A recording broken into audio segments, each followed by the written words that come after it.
ہمارے ساتھ سب سے بڑا ظلم کیا ہوا ہے؟ اس وقت ہمارے ملک میں صوبے کتنے ہیں جی؟ ماشاء اللہ 5 صوبے ہیں۔ کیونکہ ایک صوبہ ابھی بنا ہے تو کچھ لوگوں کو پتہ نہیں۔ چلیں 4 صوبے جو ہیں ان صوبوں کے نام کیا ہیں؟ جس صوبے میں ہم رہ رہے ہیں اس صوبے کا نام کیا ہے؟ پنجاب۔ اور ایک صوبے کا نام کیا ہے؟ سندھ۔ دوسرے صوبے کا تیسرے صوبے کا نام کیا ہے؟ بلوچستان۔ اور چوتھے صوبے کا نام کیا ہے جی؟ خیبر پختونخوا۔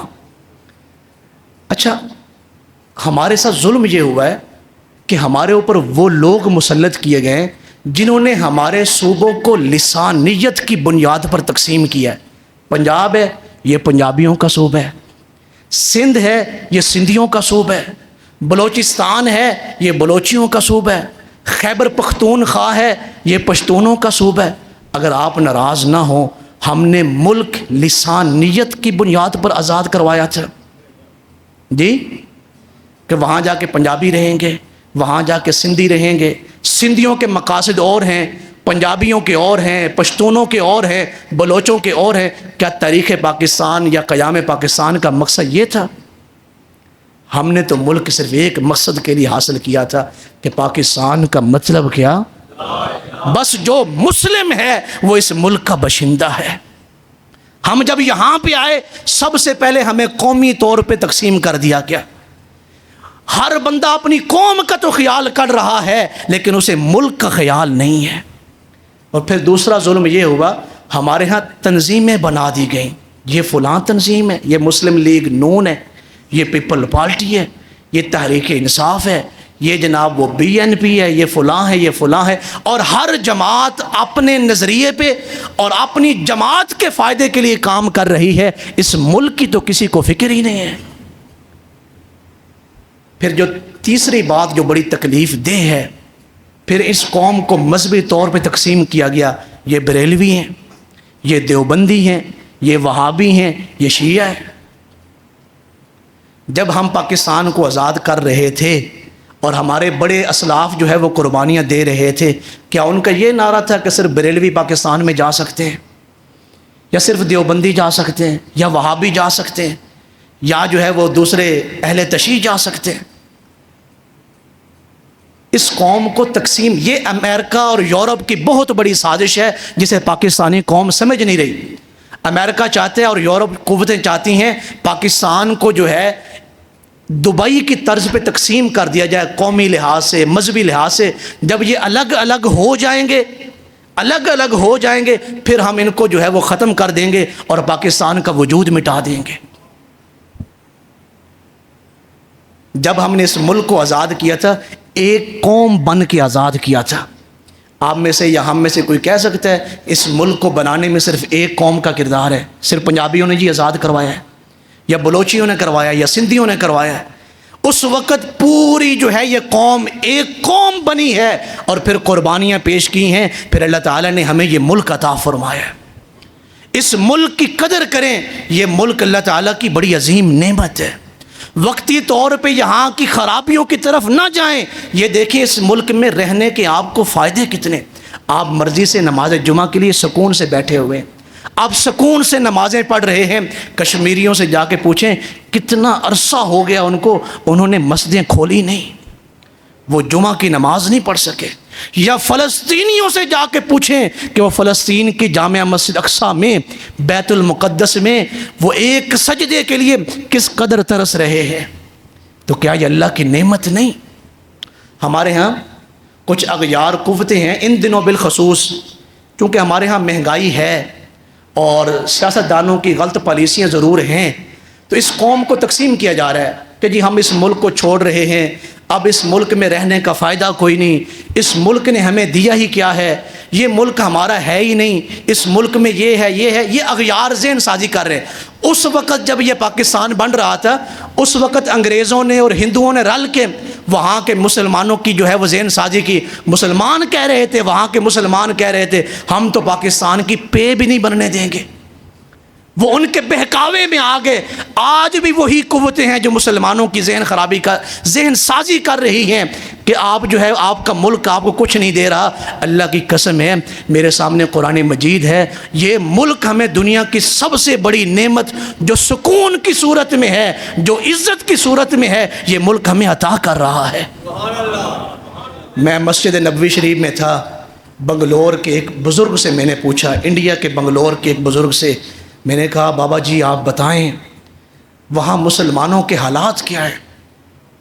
وہ بیچارے مجھے کیا بتاتے کہ مجھے بتاتے ہمارے ساتھ یہ ظلم ہو رہے ہیں۔ انہوں نے ایک جملہ مجھے کہا مسجد نبوی شریف میں، انہوں نے کہا اگر آپ آزاد ہیں تو قدر کر لیں، ہم سے نہ پوچھیں کہ ہمارے اوپر کیا بیت رہی ہے، ہم سے نہ پوچھیں کہ ہمارے اوپر کیا گزر رہی ہے۔ آپ اس ملک کی تاریخ کو پڑھیں۔ آج ہمارے بچے جو یہ پرسوں 14 اگست ہے، 2 دن کے بعد ہمارے بچے جو ہے وہ ہینڈ فری لگائیں گے کانوں میں، اور وہ موٹر سائیکل پہ شور کرتے ہوئے پورے ملک میں جو ہے وہ موٹر سائیکلیں بھگائیں گے۔ میں اپنے ان بچوں سے کہنا چاہتا ہوں، جس زمین کو تم بے ادبی کے ساتھ روند رہے ہو، اس زمین کو آباد کرنے کے لیے، آزاد کرنے کے لیے 20 لاکھ لوگوں کا خون ہے۔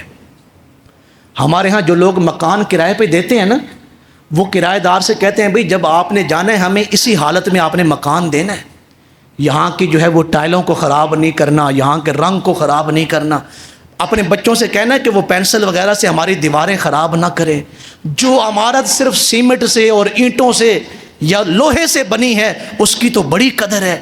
آپ جانتے ہیں اس ملک کی جو تعمیر ہے، اس ملک کی جو بنیاد ہے، وہ اینٹوں یا پتھروں سے نہیں بنی، یہ تو مسلمانوں کے خون سے بنی ہوئی ہے۔ آپ اس عمارت کی قدر کر رہے ہیں جو صرف جو ہے وہ اینٹوں سے اور سیمنٹ سے بنی ہے، اس ملک کی کیوں نہیں قدر کر رہے جس کی تعمیر میں لاکھوں کے حساب سے مسلمانوں کا خون ہے۔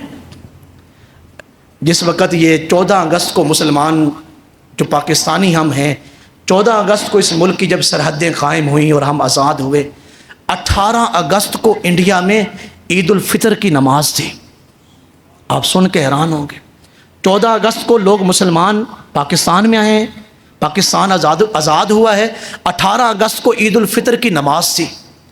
آپ جانتے ہیں ہندوؤں نے اور سکھوں نے مسلمانوں کو 3 دن بعد، جو انڈیا میں رہ گئے تھے، جو یہاں پہ نہیں آ سکے یا وہ نہیں آنا چاہتے تھے، ان کی ذہن سازی میں اور ان کے پراپگنڈے میں آ گئے، ہندوؤں اور سکھوں اور انگریزوں کے پراپگنڈے میں آ گئے، صرف 3 دن گزرنے کے بعد وہاں مسلمانوں کو عید کی نماز نہیں پڑھنے دی گئی۔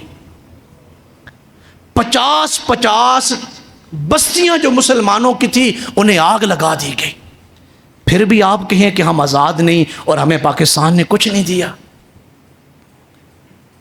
جو لوگ تاریخ کا مطالعہ کرتے ہیں کبھی ان سے پوچھیں اس ملک کے لیے مسلمانوں نے اس وقت قربانیاں کتنی دی ہیں۔